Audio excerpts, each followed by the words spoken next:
आज मैं आपको बताने जा रहा हूं वो स्टॉक्स जो बड़े निवेशक अभी चुपचाप खरीद रहे हैं। गोदरेज इंडस्ट्रीज कंपनी अपने केमिकल बिजनेस में 750 रुपए करोड़ का निवेश करने की योजना बना रही है। इस निवेश का उद्देश्य उत्पादन क्षमता बढ़ाना और कारोबार का विस्तार करना है। रेक और आईईएक्स इंडियन एनर्जी एक्सचेंज ने अपनी मासिक और तिमाही बिजनेस अपडेट में पॉजिटिव ग्रोथ दिखाई है। रेक ने जून में ट्रेड वॉल्यूम में साल दर साल आधार पर 636% की जबरदस्त बढ़ोतरी दर्ज की है। IREDA Indian renewable energy development agency company ने Q1 में शानदार बिजनेस अपडेट दिए हैं। लोन डिसबर्समेंट, लोन बुक और लोन सैंक्शन में 25% से 30% तक की बढ़त दर्ज की गई है। स्टॉक का महत्वपूर्ण स्तर 175 रुपए से 180 रुपए के बीच है।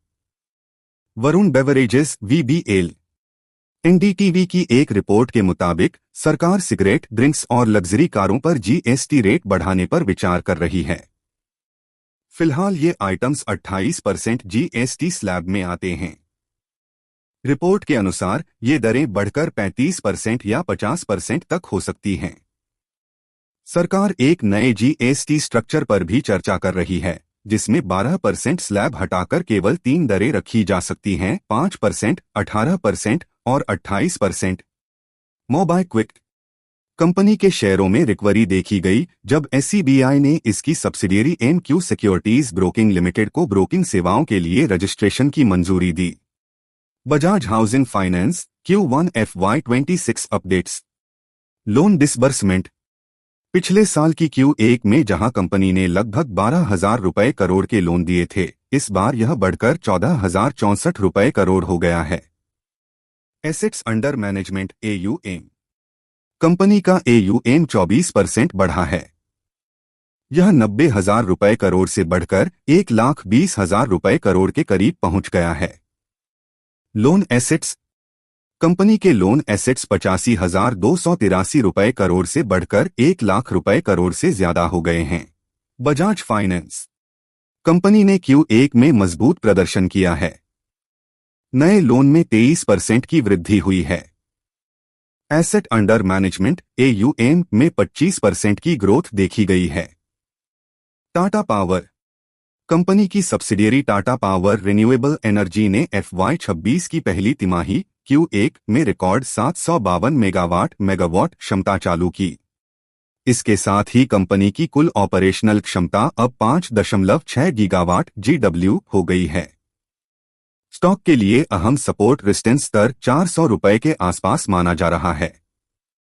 वारी रिन्यूएबल टेक्नोलॉजीज कंपनी को एक घरेलू कंस्ट्रक्शन कंपनी से 26 रुपए 17 पैसे करोड़ का EPC engineering, procurement and construction order मिला है। यह ऑर्डर एक सोलर पावर प्रोजेक्ट के लिए है और इसका कार्य इसी वित्तीय वर्ष में पूरा किया जाना है। कंपनी के स्टॉक में इसके 52 वीक हाई से अब तक 50% से ज्यादा की गिरावट आ चुकी है। गिरावट की बड़ी वजह कंपनी की वैल्यूएशन में बदलाव है। पहले कंपनी का PE रेशियो 250 से ऊपर था, लेकिन अब यह अपने मीडियन PE 47.8 से भी नीचे चल रहा है। Paras defence and space technologies company को हाल ही में 22 रुपए करोड़ का ऑर्डर मिला है।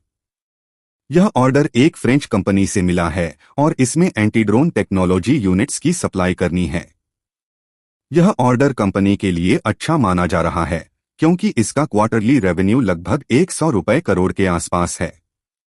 KPIT टेक्नोलॉजीज कंपनी के Q4 नतीजों में बीते कुछ वर्षों की तुलना में सबसे धीमी ग्रोथ देखने को मिली। कंपनी की राजस्व वृद्धि, रेवेन्यू ग्रोथ लगभग 16% ईयर ऑन ईयर रही। इस धीमी ग्रोथ की मुख्य वजह ऑटो सेक्टर में आई सुस्ती है। ऑटोमोबाइल कंपनियों ने अपने R&D, रिसर्च और डेवलपमेंट खर्च को घटा दिया है। चूंकि KPIT टेक्नोलॉजीज ऑटोमोबाइल कंपनियों को सर्विस देती है, इस वजह से R&D खर्च में कमी का सीधा असर KPIT पर पड़ा है। कंपनी ने ग्लोबल अनिश्चितताओं और टैरिफ वॉर के कारण कोई स्पष्ट गाइडेंस नहीं दी है। डिफेंस कंपनियां HAL BEL, Bharat dynamics, data patterns, garden reach, Cochin shipyard, Mazagon dock ये कंपनियां चर्चा में रहीं क्योंकि भारत और अमेरिका के बीच संभावित 10 साल की रणनीतिक फ्रेमवर्क अग्रीमेंट की खबरें आईं। डिफेंस एक्विजिशन काउंसिल (DAC) ने लगभग 1.05 लाख रुपए करोड़ के 10 कैपिटल एक्विजिशन प्रपोजल्स को मंजूरी दी। यह निवेश भारतीय नेवी, आर्मी और अन्य सेनाओं के लिए है, जिससे इन कंपनियों को बड़ा फायदा होने की उम्मीद है। यह जानकारी केवल शैक्षिक और जागरूकता के उद्देश्य से दी गई है। यह किसी भी प्रकार की निवेश सलाह, स्टॉक बाय सेल सिफारिश या वित्तीय निर्णय लेने की सलाह नहीं है। निवेश करने से पहले अपने वित्तीय सलाहकार से परामर्श अवश्य लें।